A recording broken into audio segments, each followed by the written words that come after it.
amigos, and welcome back to my channel. It's actually been a really long time since I've ever filmed something or done anything like this before, so I hope you enjoy. I hope everyone is staying safe and sound during this really uncertain time.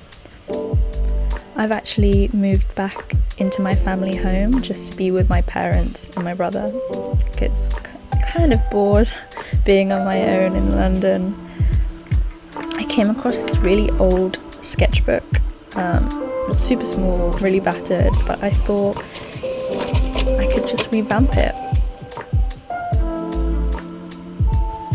Unfortunately, because of the global pandemic, my university closed and I'm not allowed to produce the typical collaborative work I wanted to initially, so I've changed a lot of my projects to be fairly independent, and it's led me into focusing more onto my original artistic roots like painting and sketching. So I'm super happy that I came across this unused sketchbook to try it out. I just blocked out the original design of the sketchbook using a black acrylic pen. It looks super bad and streaky, but it'll be covered up soon. I decided to do a nighttime seascape, so I blocked out the sky with the moon as well as a base colour of blue for the ocean. I decided to draw a nighttime seascape, I guess because I've been watching a lot of animations, especially I binged the whole season of Avatar: The Last Airbender as well as The Legend of Korra, and I'm just completely mesmerised by the movement of water, and I've always been a water body myself. I love beaches, oceans, lakes, ponds, you name it. I just love something about water. It's just really magical to me, so I thought a little nighttime scene would be quite cute. I think the best way to successfully achieve a good seascape is to understand, I guess, the physics behind it and the perspective that things that are closer to you look bigger and things that are further away look smaller. With the waves, especially when a peak finishes, so slopes down, a new one arises.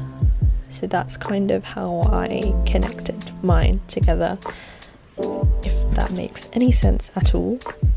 And with the waves that were further away and closer to the moon, they reflect more of the light, so I made them a little bit lighter than the ones in front.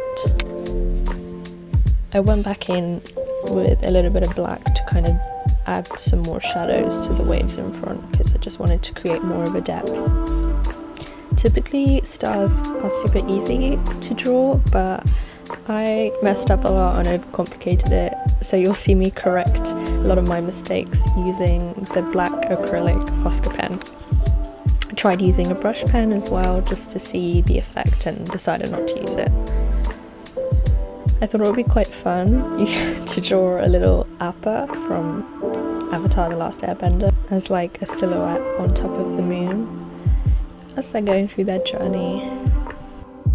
I also drew a very, very small Aang, Katara and Sokka sat on top, with Aang sat on his staff, which I thought was quite cute.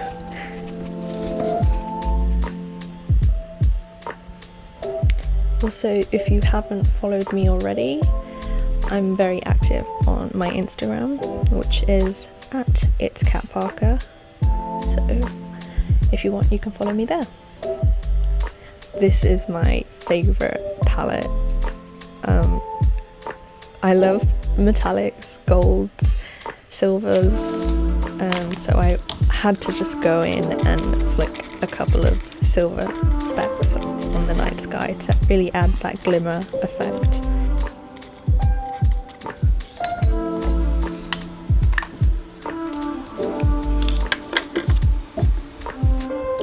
just to make sure I sealed everything in place, I sprayed a layer of satin varnish to give it a nice finish.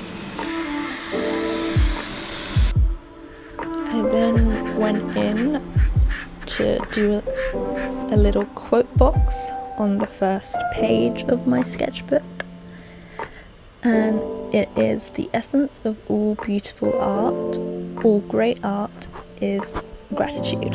And that's a Nietzsche quote.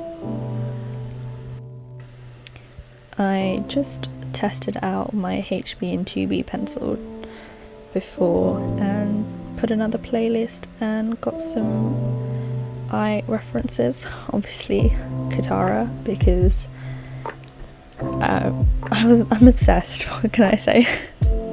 Who isn't right now? I know Avatar: The Last Airbender has just released in the States on Netflix, so if you haven't, go watch it. Highly recommend. I put that quote in the beginning of the sketchbook because it's really important to be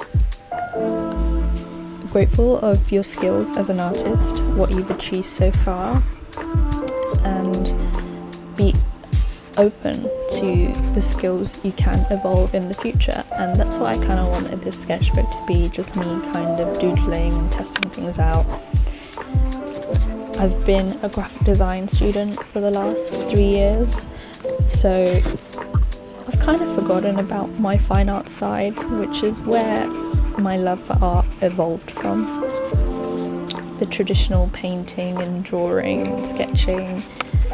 And then in university I decided to take a more graphic and photo focused route, which is completely great and I love it. But I think it's important to be as well rounded as you can as an artist and try different skills out to see whether you're good at them, if you like them more. For me personally, I really want to get back into illustration and fine art a little bit more. I'm not saying I'm going to be the next Da Vinci or Picasso or anything, but just to kind of create my own art style and experiment. I think it will be a really fun journey and also a really fun opportunity for me to document the whole process, for you to see, for me to look back on. If you can guess those two eyes that I just drew last, you're clearly just as much as obsessed with Avatar: The Last Airbender as much as I am. I just had to try and draw in their style, and I drew the eyes of Sokka and Katara, who are siblings from the Seven Water Tribe. I also tried the manga eye, or a style of manga eye, and really didn't like it, but I've got to try it to find out. It's quite interesting to see and understand how you can get different emotions just by different angles, different shading, creases in the skin.